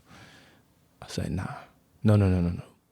You got to battle yourself. You might look crazy and look in the mirror, talk. Just talk. If nobody is there to talk to yourself. Say, you know what? No, I can't. Or get that paper. Because even in the last episode, what was it? The pen is mightier than the sword. Yeah. And it's true. You write down your feelings, it's going to do wonders, man. If nobody is there for you, write it down. If nobody's there for you, and even the people that are watching this now, if you feel any type of way, talk to Mike. Mike has this platform for a reason. And he's reaching so many kids or so many adults. It doesn't matter. If y'all feel a type of way, hit him up. Shoot, hit me up. It doesn't matter. I've been there. I'm with you. I'm with you right now. And that's the case. Like we talked about it earlier. I'm not getting away from what people deem as crazy anymore. Or not even anymore. Not at all. I never had, because they looked at me like I was crazy. And because I thought people didn't listen, I was like, what's the purpose of me living? What's the purpose? So now that we just said right now, if you have an ear, if you have an ear like us to talk to, message us. Message us. And this is real. This is not no bullshit like, oh, yo, we trying to reach the viewers and this and that. No. A life. This is a life. This is important. So if you feel any way, reach out to Mike. Mike, and I know y'all call him dad and they call him the father on the live and everything, but let's get real. Let's get real here. Message Mike. You know what? Hey, I listen, and I've been actually thinking about doing this. And Mike has been real with me too. Mike, you've been at that point. Yeah, not that long ago, like less than 2 years ago. Before I started pursuing my dreams. That's what pushed me to start doing this shit. Pursuing my dreams and what I really want to do. To love myself. Yeah. You know, and going back to what you said about talk to a loved one, I gotta interject on that part. Be very careful which loved one you talk to, because in my family, couldn't talk to nobody. I'll say for this, if you can reach out to them, reach out to a friend. If you feel like you don't have friends, if the friend understands, right? Yeah. If you don't have friends, then take that paper. Yeah. I honestly feel that's what saved me right there. Me too. Please. That's all I had that 6 months where I was trying to figure shit out after I was about to fucking off myself, you know? Yeah. I just wrote every day, just kept writing every day. And you still do. I still do. You I have still that do, journal man. like Doug. Yeah, like I'm Doug funny. But this ain't funny. Sometimes it's funny. Sometimes but it's funny. real. Like you still have the journal where it helps I still have to do it every day. Yeah, day to day. And it's helped you get to where you're at right now. Yeah. So and you made, that's good that you said that. Because not your loved ones are not always the love, or that's not the love that you need. Sure, you know what my mom did right in this kitchen right here? What? In that 6 months where I was facing everything, I told her, like, for the first time, like, I never told her this. But for anything. But you have the loved ones in us. So message us. Yeah. You got us. Please. Mm-hmm. You're not alone. Yeah, but continue. Sorry. Go ahead. And then I told her, I was like, because I had to confront her about everything. Mm-hmm. The way my dad was like fucking physically abusive and all that stuff. And I was like, you didn't see that? She's like, I didn't see it. And then she said, and that kept going on. And I was like trying to express myself. And this was just less than 2 years ago. 2 years ago when I was 20. Well, I just turned 31. So, but at the time it was about 2 years ago. Yeah. What was it? Or a little bit more. 29, whatever, 28-ish, something like that. My math is wrong. Doesn't matter. Either way, I told her, like, I was going to kill myself. And the reason why I said that is because before that, I said, you didn't see anything? Dad throwing me around, dragging me across the carpet, tossing me, screaming at me all the time? You never saw that? And she was like, no. I'm saying, I was in shock. I was like, you had no idea that happened at all? Yeah. For fucking like 16, 17 years? Yeah. I was mind blown. Yeah.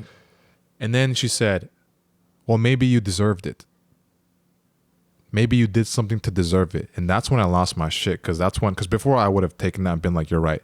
But I was like, no. I had to fight against that brainwashing I had. I was like, what the fuck? Do you know what that caused? I was going to fucking hang myself 2 months ago. Yeah. And she still couldn't get it.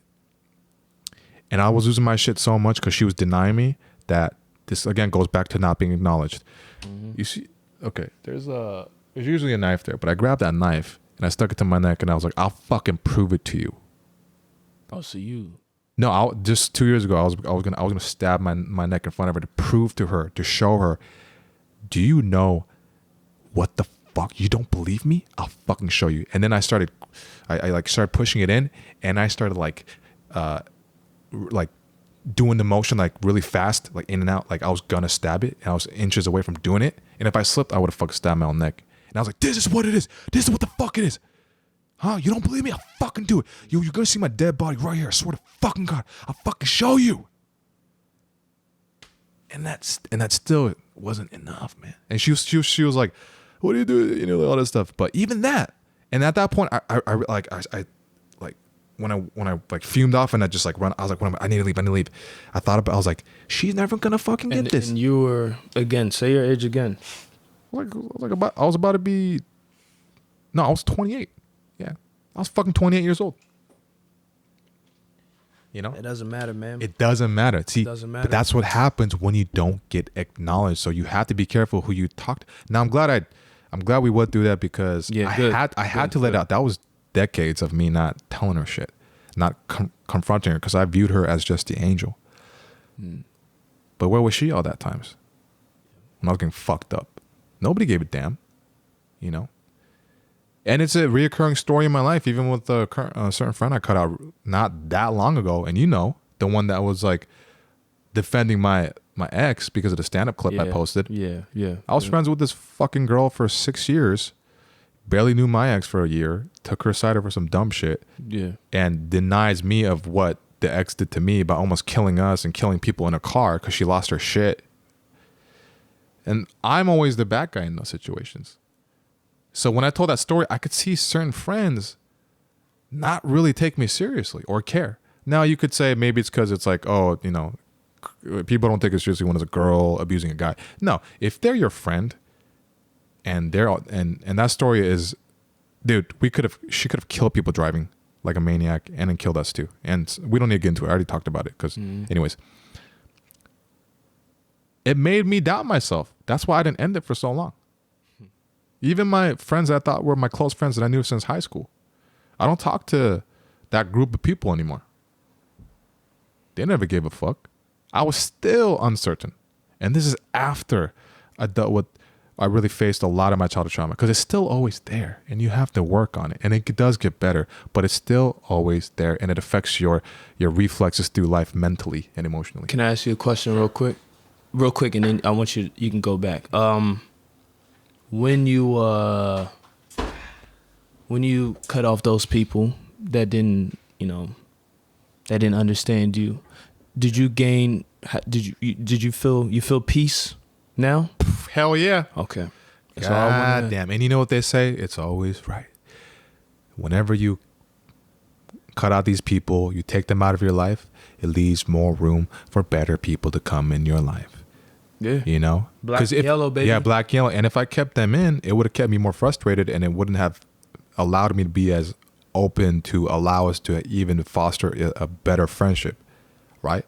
Because I'd be stressed out about it all day. Constantly, it was always there. I was like, why don't I feel that good around them? Why do I feel like they're not really down for me? I would always think that in the back of my head. I said, well, we've known each other for a long time and they gave me video game and they gave me certain gifts and they invited me to the wedding. He's like, it doesn't mean shit. None of that means shit. Longevity doesn't mean anything. Shit. Longevity doesn't mean anything. Comfortability breeds disrespect a lot of the time. Hell yeah. Not all the time. There are instances where you'll get respect, but most of the time, as they get more comfortable, they're like, oh, this guy, you know, they'll show you their true yeah. colors. That's the thing. So in a way, it's good because then they can't put on that front anymore. Right? Yeah. So sometimes you want to, if you sense it a little bit, you want to put them and kind of lull them into a sense of security and not call them out. And there's a reason why I didn't call out certain people recently because I'm waiting.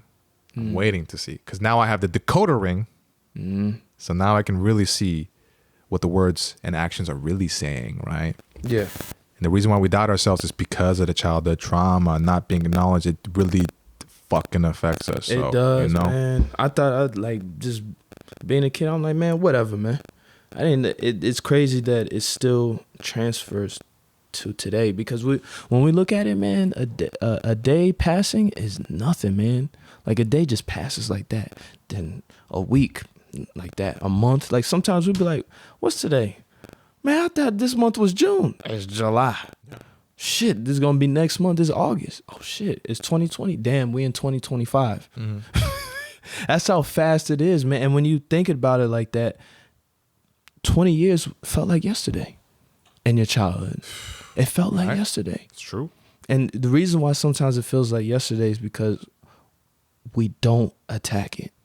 We don't attack there's certain things we go through. We just let it breeze on by. And it breezes on by and it can breeze on through years. So we let our childhood, without figuring it out, breeze on by. That's why maybe, you know what, in terms of jealousy, I'll say this.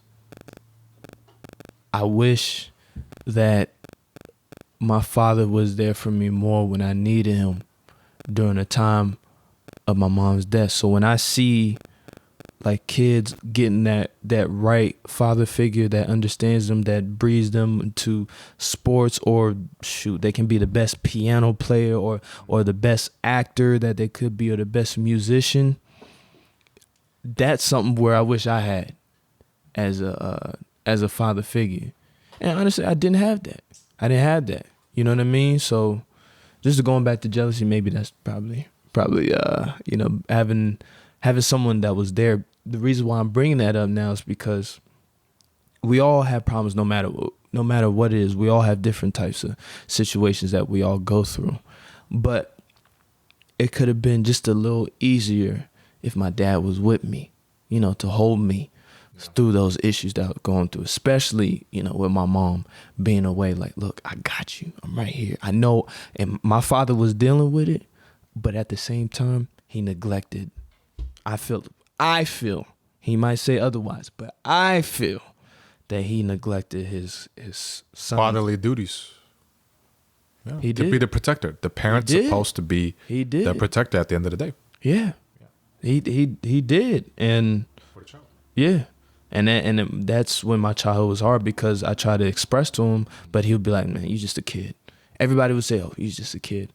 But now, and again, I have to go back to it. You have kids who are 8 years old actually going through it, committing suicide because of what's going on, or them being bullied all their life. And sometimes the ones that have been bullied, they still feel it today, even 20 years later, because they still carry on those things. They're not sure of themselves. They're not assertive. They very timid. They're shy. Don't be any of those things at all. It's tough. It's tough. Like that was me. That was me. Yeah. I couldn't. When I went up there, people would make fun of me and stuff. Like, oh, you can't do it. I didn't want to try out for basketball because I was scared. Because the reason why I was scared, because other people would think I suck. And now I'm holding that like, yo, why didn't I just do that? Now I'm old enough. I'm like, damn, I should have tried out for basketball or football. Like, I played football, but I quit because I didn't have the drive. And I was nice because I didn't have the drive. You were afraid to hurt people? Nah. No, I wasn't afraid to hurt people. I was always fighting. Oh, yeah. Yeah, I was always fighting. That was nothing. Even to this day, if somebody fucks with me, I'm gonna punch them right in their mouth. Yeah, but yeah, real shit. I don't give a fuck. But in terms of nah, man. But I'm a funny guy. Look, I love having fun. Mike knows me. Mm-hmm. We joke around and stuff. But in terms of that, where was I getting at? In terms of the reason why I quit is because I didn't have confidence in myself. No one helped me get that confidence. If your own dad doesn't believe in you, why the fuck would you? Think about this, man. Think about two of the best NBA players ever to exist. Michael Jordan and Kobe Bryant. Kobe Bryant talked about this a lot. What was it? Go ahead. How his dad, no matter when he'd miss a shot in a basketball or whatever the fuck he was doing, when he wouldn't win, his dad would be like, it's okay, I still love you. And Kobe said that is what kept him going, because he knew no matter if he failed or didn't get to the level that, perform to a certain level that he wished, that's why it didn't stop him, because he knew that his parents was still. My dad, no fucking way, anything I fucking did was wrong, or he'd get ashamed of me, he'd tell me, he'd hit me for that. So then I didn't want to do anything. Exactly. Because I'd rather not do it than do it and then get shunned for the bullshit. Yeah. So I didn't even think winning was a possibility. It's, I do it and I'm probably going to lose, so don't do it. It was to the point where I was happy about getting a participation trophy. That's how much support I needed from my father. Yeah. When we look at participation, fuck them participation trophies. I'm sorry. Like, other people might say, hey, participation. No. Nah, nobody should get participation. No. And I remember that's where my confidence lacked. I was happy to get a participation trophy.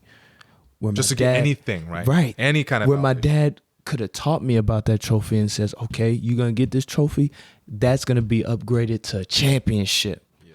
I didn't get that. You feel me? I had, and this is, I did get that when I played football in Pee Wee leagues. After that participation trophy, I was like, nah, hell no. I found it myself. Then we actually won the championship. I still got it. Still big ass trophy. But still, that's the type of father that is the best father. Same thing with Michael Jordan. You saw the doc. Yeah. He was there. He was still there with them as a, getting into adulthood. When he won game. the championship, he was there like, yeah, my son, like, and hugging. Wow, can you believe that? Just imagine. Yeah. Just imagine your father there with you at your best time in your life. Yeah. Wow. And not only even that, if all this is simple, I'm proud of you. But but because of what I learned and how to approach certain situations with people, that's the first thing I tell them. And it ain't no BS either. Whatever you're doing, you might be just because you're not you don't have a platform where there's hundreds of thousands of people seeing you. It doesn't mean you're not good at anything, And a lot of people they're not confident in that. You know what I mean? Just because you're doing something, you got to keep on going.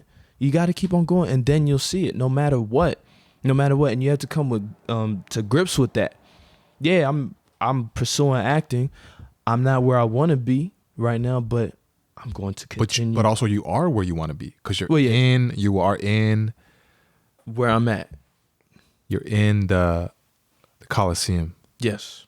And I'm going to work on it. So don't easily quit when I was a child like I did. You know what I mean? Just because I was like, whatever. That was the mind state. No.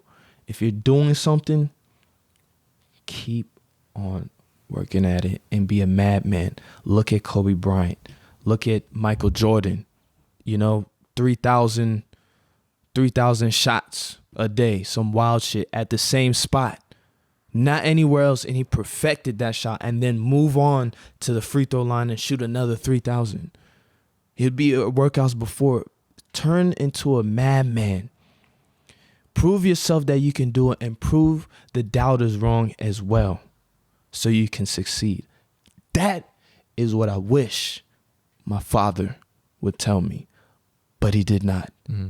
But thankfully, and thank God that I looked at other role models growing up. Like, again, definitely Michael Jordan, Kobe Bryant, Tupac, DMX, Allen Iverson. Those are just people off the top. Shoot, Denzel Washington. I saw them. I was like, you know what? I can strive to that. No matter what it is, I want to have that work ethic. You're 30 years old and you watch Michael Jordan and you're like, damn, I'm getting inspired. You a grown ass man. I'm 31. 31, excuse me. See? All right. There's a big difference in some people's heads. Right. Oh, 31. It pops here. So, yeah. Especially TikTok, you a boomer? What they call you? Yeah, they call me boomer. Yeah. And I'm like, hell yeah. But you're a dope boomer. You see what I'm saying? Like, you cool as shit. We're not one of them old ass people like, hey, what are you doing? No, we like, look, we get you. Yeah. Some of them just say it just to fuck around, see how I react, and then I'll be like, yeah, I'm a boomer, and they're like, nah, I was just kidding. Yeah. But if I got mad, then they'd be like, oh. No, but the thing is, joke about us in our old age, but at the same time, you need us too to provide you that guidance. You feel me? You need that. And I'm talking to them to the little kids out there. You need a real one that has been through something and is willing to talk about, their situation to help you. Not afraid. Yeah. And is willing to be real. Yeah. A lot of people are not willing to do that. So everything I said, I feel better, man. I feel better. I do too, because I was feeling crazy earlier, and I think it's just one, we probably both needed in-person type expression and venting and understanding, like, oh, he gets me, I get him, vice versa. Yeah. Right. Human interaction, we still need that no matter how old we get. The lone wolf thing is fucking bullshit. You think these UFC fighters become UFC fighters because they just fucking hit a punching bag all day? They have a team, guys. They have a fucking team. Mm-hmm. All right. Julian Marquez I'm friends with them. Shout out to you, dog. Shout out to Julian. Shout out to you, man. The Missile Crisis Marquez. He had about a 2-year hiatus. He is fighting August 28th. Okay. I want you to win. Come back. Hey, and clip this for him, man. Beat the shit out of him, bro. And I already Fuck know his you. ass I already up. know you about to, but Because you will. beat the shit out of that motherfucker. Fuck him up. You feel me? But yeah, go ahead. Yeah. I don't want that guy to die, but fuck him up. Yeah, Bad. yeah. Fuck him up to the point. Obviously, you're gonna get the W. You Yeah. feel me? Yeah, Of yeah. course, you already know that's the objective. So yeah. So, look, man, everybody needs some kind of team or somebody that got their back. Yep. I don't care who the fuck you are. So if you feel like if you feel like a bitch because you wish you had like a friend or something, no, it's normal. But also at the same time, if you do have friends and you have all this stuff, also work on being able to have fun alone, even when you're not hanging out with your friends. So there is that balance. It sounds complicated. It is a little bit, but you'll figure it out. Work on that as well. Trust me. And sometimes, as long as you're mentally okay, like you're not at the point of, like we were talking earlier, where you feel like maybe you don't want to be here. If it's not to that point and you're just like, you're okay, you're fine, you're good. Mm-hmm. I suggest try being alone for a couple of days to a week. No, like not really interacting too much, just to be with yourself, to understand that things get more clear. And I practiced that, been practicing that. It's kind of like a refresher, kind of like eating ginger after you eat sushi. It's a necessity to know who you are and know what you're really feeling. Because if somebody's always telling you, no, everything's great, you have this, you have that, they only say that, well, how the fuck you know what's really going on? Yeah. Or if they're negative and they're like, oh, you I know it's not as good, like you had more views before, blah blah. Then you're like, well, fuck. Well, what I'm doing is worthless. So try being alone, but don't be alone. Yes. Forever. Right. Yeah. Yeah, but and to go off what you're saying, attack the negativity in your mind. We're easily to go to the negative side because it's real easy. And sometimes when something positive happens, one thing that we shouldn't do is question that positivity in our life. And for a better example, that positivity, a blessing, and whatever blessing that you get, don't question it. Just be like, you know what? Throughout what I've been in this life, I deserve it. That's not being cocky. You're still humble, but you deserve great things in your life. So if something great comes your way, don't question it. Just build off of that blessing to get even more blessings, then more blessings, then more blessings, then more. It goes on and on and on. So first of all, attack the negativity in your mind. Attack it and say, you know what, this ain't it. This needs to go. This needs to get out of my head, because that subconscious, man, is one of the hardest things to just get through. To even wake up and do what you have to do. Do you know how hard that is? To wake up and even to brush your teeth, to take a shower, to go out to work out. Do you know how hard that is? To just say, all right, I'm going to do this to get better. Do you know how hard that is? Every day is a struggle for me. That's hard. I have to make myself do it. Exactly. Yeah. I love to work out. Yeah. But that shit is hard. Yeah, it is. I wish I just had muscles. I wish I was just born with muscles, but it doesn't. You have to go through a journey to get that muscle. So the first thing you have to do is mentally be prepared and mentally attack all that negativity before you wake up. Whatever you believe in, if you believe in God, pray. If you don't believe in God, say, you know what? I believe in myself to make sure that I'm going to have the best day, period. Whoever's going to say this, I'm going to throw it away. Whoever says this about me, like, yo, I'm skinny, I ain't got the muscles, or I'm fat, whatever they say about you body-wise or mentally-wise, like they say, oh man, this guy's weak, you're going to show, or this woman is weak, you're going to show that you have the strength to carry on. No more of this negative shit stuck in your head, because it's not gonna work. You and me, I'm saying this for me. I might say this for y'all, but I'm saying this for me. We are about to be the best that we can be, and we're gonna carry this each day. I may sound preachy, but somebody might need this. You feel me? So thank him again. If y'all are going through something, it doesn't matter that it could be something severe or something even less. Speak about it, because you don't know what it is. Because sometimes when I might talk to somebody, I'm like, this is not a big deal. No, whatever it is, it's a deal to you. No matter how small or big that situation is, talk to somebody about it. Now you got Mike. You got Mike here. If someone is going through something, they got you. Yeah, I respond. I respond to DMs. Even me. On Instagram. TikTok is hard for me to see it. So Instagram. Yeah. Instagram, whatever, man. And if you want to put my Instagram there and somebody just hits me up out of nowhere, that's fine. I don't care, man, because at the end of the day, I want to save somebody else, man. I don't want them to go through what I went through. I don't want to go through picking up that knife and going through it. I don't want somebody to go through what you went through and picking up that knife and almost doing it right there in front of your mom. Yeah.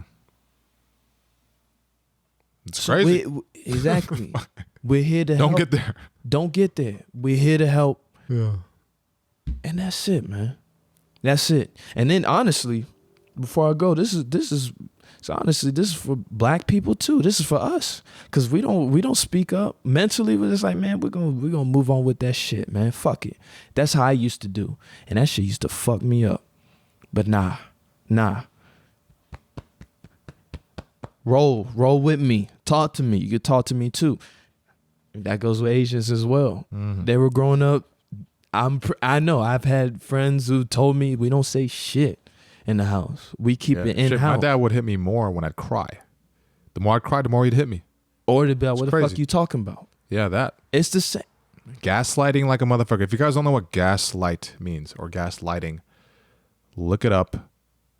But I'll give you my little definition of it real quick. It's basically anytime you have a belief or a thought where something, it doesn't have to be wrong or like something's wrong. It doesn't matter. It's just you have a thought or a belief about something, and then somebody denies you and says, no, that didn't happen.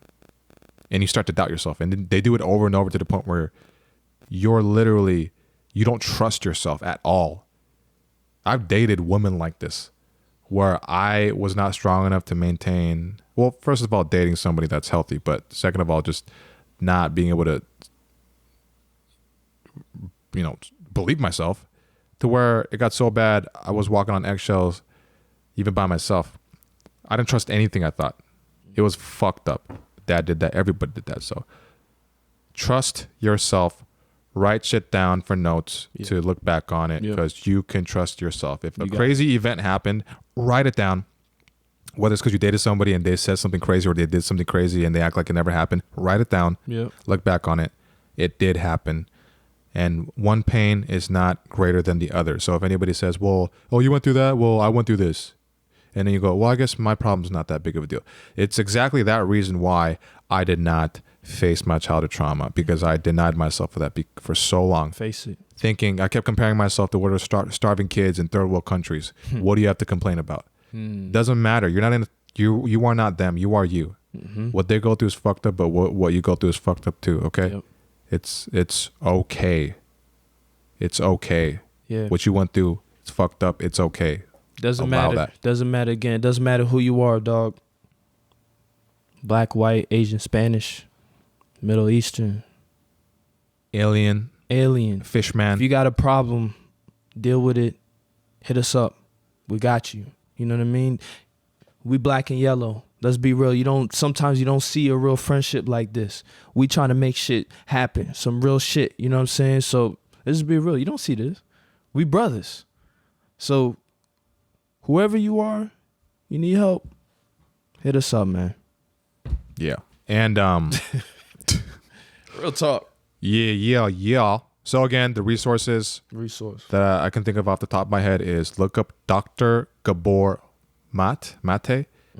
Dr. Gabor space Mate. Maybe there's another T in there. Either way, he'll pop up. He's specializes in childhood trauma. Talks about a podcast with Tim Ferriss. A lot of material out there.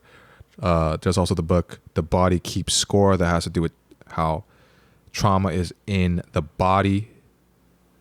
Don't want to get too much into it, but read that book. There's also an episode that really helped change my life too. It's a podcast episode, David Chang's podcast episode, where he had Dave Cho on there. And Dave Cho, they're both Korean American celebrities.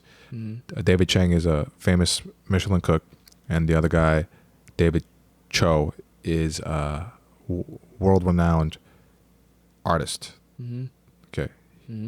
Yeah, he drew the walls for Facebook. Facebook's first actual like place where it was, where Zuckerberg hired him and shit because he liked it, and it's a whole story.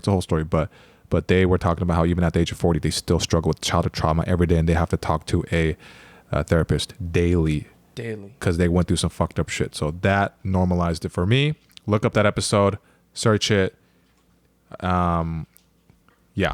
And if you need more resources, hit me up. But yeah, Keith, Both of us. Both of us. Go ahead, man. Speaking of which, what is your social medias? K Mills 77 underscores Instagram, KMILLS 77 underscore, and then you can also follow my podcast. It's Mills Thursdays. It's Mills Thursdays. What it is that I ask questions every Thursday on my Instagram about music or current event topics, and you can see the questions on my stories every Thursday, and you can vote on it. And I have a YouTube where we discuss the voting results. So if you want to be on that show and you want to talk about music or you want to talk about anything, you can be on that show as well. So Mills Thursdays as well on Instagram. So Mills, MILLS, and then Thursdays, THURSDAYS. Mills Thursdays is what you can follow on Instagram and my YouTube channel as well. And man, my dog, Setbreaker podcast. I had to come on here, man. Mike is a real one, man. This is the guy, man. Thank you so much, man. And that one that right there. We didn't need that. Nah. But thank you. Yeah, I got you. We didn't have to. Hey, dog. That's it. But guys, before I go, I'm going to start experimenting with Twitch where I live stream there because TikTok banned me temporarily because they didn't like that I said the word pussy 5 times. Wow. And I didn't mean fuck pussy. I said stop being a pussy. That's all you said? That's all I said. Damn. Yeah. They couldn't live in the 90s. Or the or the 2000s. Yeah, early 2000s. Oh my gosh. Yeah, mid 2000s. Even late 2000s. Yeah. No way. Dog, even shit started changing probably 2012. Started rolling downhill. Yeah. Now everybody's all... You can't say shit. Yeah. You're done. You're telling me you got banned from TikTok for saying pussy? Temporarily, they banned me. For saying pussy? Yeah. It's a vulgar language. And I was helping some fucking dudes with the... And then they were like, thank you. They said thank you. Yeah. I needed that. So on TikTok, it's much less what would you say uncensored. after? What would you say then? Besides stop being a pussy, what's the correct way? Go ahead. What would I say instead? Yeah, I would say G-rated. I would say you need to just stop being a wussy. Wussy. What if I got banned for saying wussy? You probably would. You probably would. You can't say shit. Yeah, but either way, so that's why I'm gonna start doing streaming. Not video games right now, but just like talking and shit on there. So Twitch is going to be same as everything, Instagram, YouTube, which is at Mike Kim Comedy. So follow me right there. If you listen to this far, that's where we're going to get into some really uncensored shit and talk about everything that I haven't been able to talk about on any of my TikTok lives because I've been playing it safe on there because as you can see, they're fucking... I'm not going to say it because I love TikTok. No, thank you, TikTok. But at the end of the day, either way, look, we here. Thank you for listening. And I will see you on the next episode yes. of the Set Breaker Podcast. Peace. Yeah.